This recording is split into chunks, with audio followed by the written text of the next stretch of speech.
It's no secret that opening or running a bar or restaurant is tough, especially with 60% of them failing within the first year.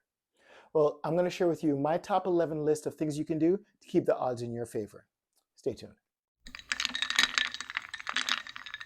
What's up, guys? Sam James, Barprints.com. And if you're a lover of all things cocktail, I'm going to ask you to hit the subscribe button and the notification bell to make sure you never miss a new video when it comes out. Only takes a couple seconds, and it's one of the best ways that I can help you cocktail greater.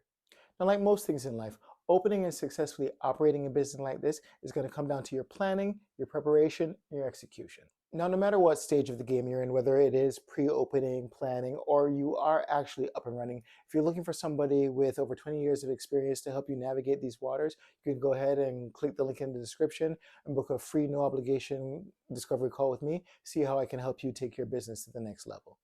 Now, number one on my top 11 list is you probably need more money than you think. Now, what I mean by that is, in a lot of cases, a lot of people tend to overlook a lot of the different factors that are necessary to get a business like this off the ground, as well as underestimate exactly how much each of these factors cost.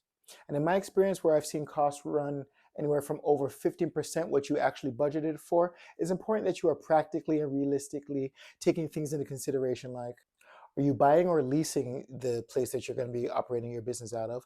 What's the build out and outfitting going to cost you? How much are you going to spend on equipment? How much do you have set aside for PR and sales and marketing efforts?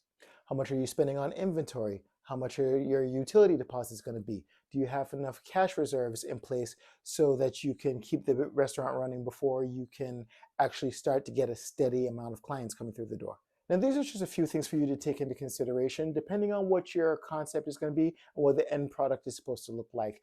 Your budgeting, depending on these factors, can run anywhere from the thousands to even up to the millions.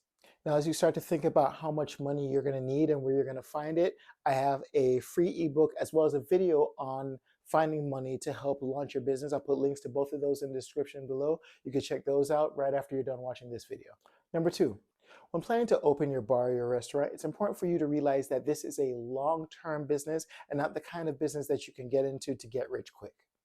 Now, this is the kind of business you could definitely make a decent living in, but if you want to reach baller status, yes, I'm Gen X, I said baller, you're going to have to be willing to play the long game, thinking along the lines of multiple locations, franchises, and things like that. Number three, location is everything when you're thinking of opening a bar or restaurant. Now, this is one factor that cannot be overstated. Your location will either be your saving grace or the nail in the coffin when it comes to having a successful bar or restaurant. Now, a great location will cover bases like it's in an ideal spot that draws a crowd, it's easily accessible, it has potential for growth, has enough parking, and different factors like that. Now, of course, when picking the right location, you are going to have to be mindful of your budget, weighing the pros and cons of leasing, building out from scratch, buying, and things like that. Number four, there is a ton of administrative and back office work that goes into successfully running a bar or restaurant. If this is the kind of thing that you're not particularly good at, you're either going to have to get good at it really quickly or make sure that you find the right person that you trust that can help you in these areas. A couple things for you to consider when it comes to the back office work and the administrative work are the overall management and overwatch of the restaurant, dealing with health and safety issues, dealing with staff satisfaction as well as staff performance, and of course, dealing with general day-to-day problems such as vendors, customer service, and things like that. Number five, an absolute must that needs to be locked in from the start when you're planning to open a bar or a restaurant is your concept, your talent, and most definitely your location. Now, of course, I know I mentioned location in one of the points earlier, but it is that important. And like I said, you cannot overstate it or underestimate how important your location is. Not having these things in sync is a definite recipe for failure. Now, whether or not you yourself are the chef or the bartender that's going to be bringing the overall concept to life, you need to make sure that the proper talent with excellent skills are in place to not only produce and deliver a consistently excellent product, but you want to make sure that they can also train and manage staff to consistently deliver said product. Number six, your menu is arguably one of, if not the most valuable asset that you have. Now, a good menu is well balanced and creatively fits in all of the aspects that makes your particular concept special. When preparing your menu, remember that a good detailed description goes a long way in sparking the interest and invoking the kind of curiosity that makes people want to buy. The descriptions need to present your offerings in an appealing and attractive way, from using words to describe the characteristics or the techniques used to prepare the items, such as pan-seared, oven roasted, fat wash, smoke infused, and things like that, to highlighting special ingredients and where they come from. These are the kind of things that add a level of prestige and sophistication to your descriptions. Which one would sound better to you on the menu? A mojito or a mojito made with fresh, succulent, sun-ripened limes, aged Cuban rum, Jamaican brown sugar, and Moroccan mint. Number 7, once you get up and running, it is imperative that you never take your eye off the ball. And what I mean by that, with 80% of restaurants and bars failing within the first 5 years, you want to make sure that you're keeping your eye on some of the main causes for these failures, which are, for example, bad management, not managing your costs properly, poor customer service, just to name a few.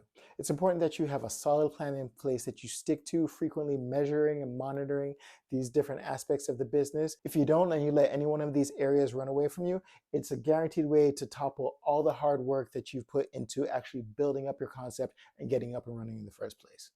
Number 8, getting a celebrity or influencer endorsement is a game changer for making your spot an absolute success. Once somebody with a devoted following starts telling their audience about how amazing your spot is, that audience is going to start associating your place with them, and then you basically just have a license to print money. Number 9, whether you're just starting out or you're already up and running, it's very important that you are super aware and very careful about how easy it is for you to overspend. Whether it's finding deals on secondhand equipment, making arrangements with several local farmers, co-ops, and vendors to make sure that you can get inventory at the best price as consistently as possible. It's important that you are prioritizing to only buy exactly what it is that you need, and of course keep a good bookkeeping system in place so that you can keep track of all your costs and all your spend. Number 10, even though it may be one of the most expensive of your operating costs, advertising is by far one of the most necessary. And whether you're going the traditional route, whether it's TV, radio ads, print ads, or you're going digital with social media and things like that, professional ads definitely help you establish your presence as well as your credibility in the marketplace. Now, whether it's special events, promotions, or new items on your menu, you got to get in front of people and let them know that you exist and what it is that you have to offer. Because of course, without any customers, you don't have a business. And finally, number 11, something for you to consider if you're looking to get into this industry without too much figuring out up front is to go the route of trying to get a franchise. Franchises typically have a higher success rate than first-time independent operators starting out in their first year because they already have a lot of proven methodologies and resources that are going to be beneficial to you when you're first starting out. That doesn't necessarily mean that you should go the franchise route. It doesn't mean that you can't be successful going the independent route. It's just something for you to consider as you start your brainstorming and your planning and your preparations before you take the leap.